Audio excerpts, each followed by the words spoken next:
Bendiciones. Sean todos y cada uno de ustedes bienvenidos a una nueva transmisión de esta iglesia que te ama, CCI Comayagua. Quien te saluda, tu servidor, el pastor César Solís, pastor general de CCI Comayagua. Y es que en nuevo horario y nuevo día, todos los jueves en punto a las 7 de la noche nos encontramos a través de estas transmisiones y como familia y como iglesia en casa crecemos escuchando palabra de Dios. Así que, ¿qué te parece si te desconectas de los afanes de tu casa o del día a día y llamas a todos los integrantes de tu hogar y pueden invertir de 15 a 20 minutos para escuchar consejos de Dios? Pero este 23 de septiembre, como iglesia CCI Comayagua y a nivel nacional más de 500 iglesias CCI en Honduras, nos enlazaremos todos los grupos CCI en Hogar con nuestra amada casa matriz CCI Tegucigalpa y estaremos siendo ministrados y recibiremos una impartición a través del obispo Alberto Solórzano, un nuevo diseño. Todos los jueves nos vamos a enlazar y escucharemos palabra a través de nuestro amado obispo Alberto Solórzano. Hoy hay una lección lindísima, tiene por título Solo Jesús tiene palabra de vida eterna. Luego que muchos de sus discípulos optaron por abandonar a Jesús al no poder entender sus palabras, Pedro pasó la prueba del discipulado cuando declara que Jesús es el Hijo de Dios. Estaremos viendo Juan 6 del 60 al 71. Como punto número 1 es que los discípulos reaccionan a la enseñanza y a las obras de Jesús. Esto lo podemos encontrar en los versos del 60 al 62. Para muchos de los discípulos de Jesús le fue difícil entender y aceptar sus enseñanzas y sus obras como tal. Así dice que algunos optaron por abandonarlo. No pudieron entender sus palabras cuando les dijo que tendrían que comer su carne y beber su sangre. No entendieron que cuando sanó al paralítico en día sábado, no estaba quebrantando el día de descanso, sino solamente estaba haciendo las obras del Padre. En su cerrada mentalidad legalista, no había entrada para nuevas revelaciones de parte de Dios, y menos de alguien que decía ser el Hijo de Dios. Así que la mejor opción para ellos fue abandonar a Jesús.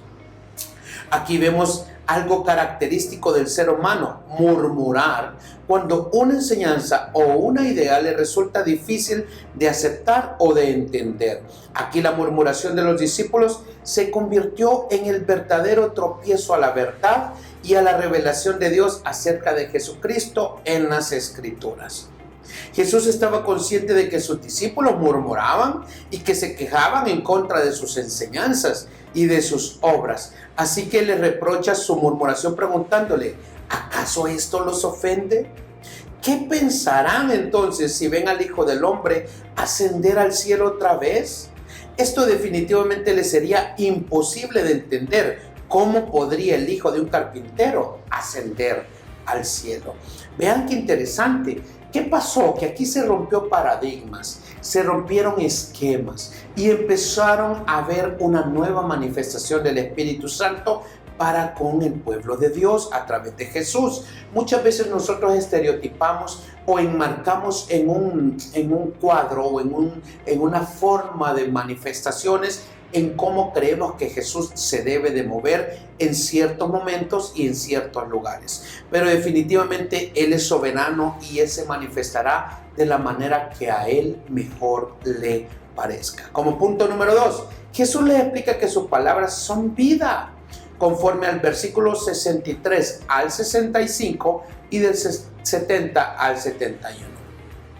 Jesús sabe que ellos buscan la vida eterna, por ello, a pesar de la murmuración y la molestia de ellos, les explica nuevamente que solo el Espíritu Santo da vida eterna y que los esfuerzos humanos no sirven para obtenerla. Además, les reitera que sus palabras son espíritu y son vida. Les dice que Él habla de cosas espirituales que deben verlas como tales y deben tratar de interpretarlas y discernirlas como tales, que no deben de quedarse en el plano de la carne o de las cosas de este mundo. Antes, Jesús les había hablado de la diferencia entre el pan espiritual y el carnal, diciéndoles que al espiritual le da vida y lo material no vale para nada. y que las palabras que él había hablado eran espirituales y que éstas alimentaban el espíritu del hombre. También aquí Jesús les enseña y les señala su incredulidad y la traición como actitudes que tenían sus discípulos, que le dieran la espalda y que lo abandonaran. Destaca que uno de ellos lo traicionaría, tal como lo señala el evangelista unos versículos después de este mismo pasaje, y se refería a Jesús a Judas Iscariote, hijo de Simón, porque este era uno de los 12 y era el que lo iba a entregar. Esto lo encontramos en el versículo 71. Ante esa fragilidad humana que hace que los discípulos no crean ni sus enseñanzas ni sus obras, Jesús les señala que la única manera en que podrán acercarse a Él es si el Padre los guía.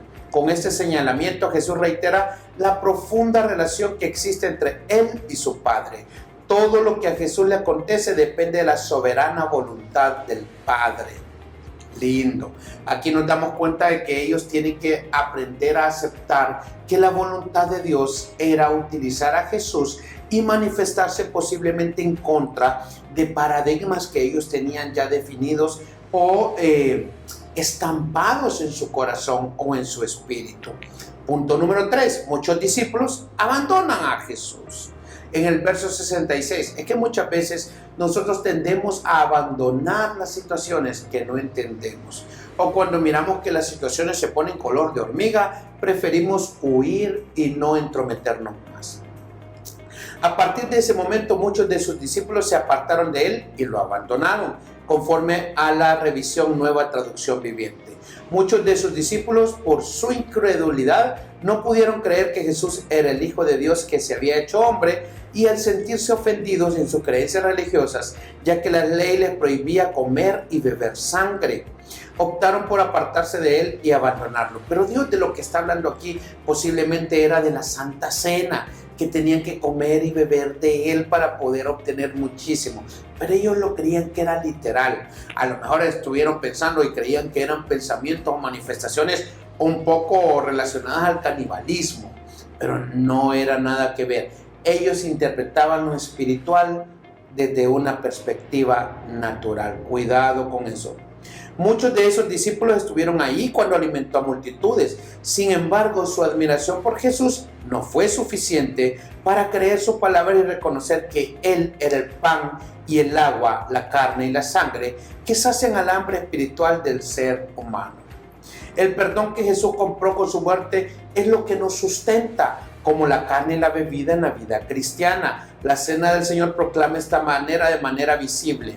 En Mateo 26, del 26 al 28, leemos en Levítico 17:11, que el Señor dice a su pueblo que la vida de la carne en la sangre está, y yo os la he dado para hacer expiación. Al decirle Jesús a sus discípulos que deben comer y beber su sangre, es como si les estuviera diciendo: yo soy la expiación por sus pecados, acepten mi sacrificio. Pero ellos lo miraban desde la perspectiva natural. La invitación aquí es que ni tú ni yo podamos interpretar aspectos espirituales desde perspectivas naturales. Es que no vamos a poder aplicar la lógica a todo lo espiritual que se mueve en nuestras vidas. Debemos de ponerle el sazón de la fe y ver todo esto con ojos espirituales. Como cuarto y último punto, dice Jesús confronta a los 12 apóstoles por si también ellos quieren marcharse. Esto en el verso 67 al 69. Sintiendo todavía el dolor por el abandono de muchos de sus discípulos, Jesús pregunta a los 12, así era conocido los 12 apóstoles, ¿también ustedes quieren irse? La Nueva Traducción Viviente señala que Jesús, mirando a los 12, es decir, como buscando apoyo en ellos, les pregunta si acaso ellos también van a marcharse. Es Pedro quien responde a nombre de todos, reconociéndolo como que el que habla las palabras que dan vida eterna. Es Él quien testifica que Jesús es el Cristo. Es Él quien proclama a Jesús como el Hijo del Dios viviente. Es Él. Vean, en este momento Jesús se sintió abandonado, posiblemente hasta triste porque todos lo estaban dejando, y tuvo que hablar claro con sus más cercanos. ¿Acaso ustedes también quieren marcharse? ¿Acaso también ustedes quieren irse? Vean, en qué situación lo pusieron todos los humanos por tratar de interpretar naturalmente lo espiritual. Versículo para reflexionar y memorizar, Juan 6 del 68 al 69. Señor, ¿a quién iremos? Tú tienes palabras de vida eterna y nosotros hemos creído y sabemos que tú eres el Cristo, el Hijo del Dios viviente.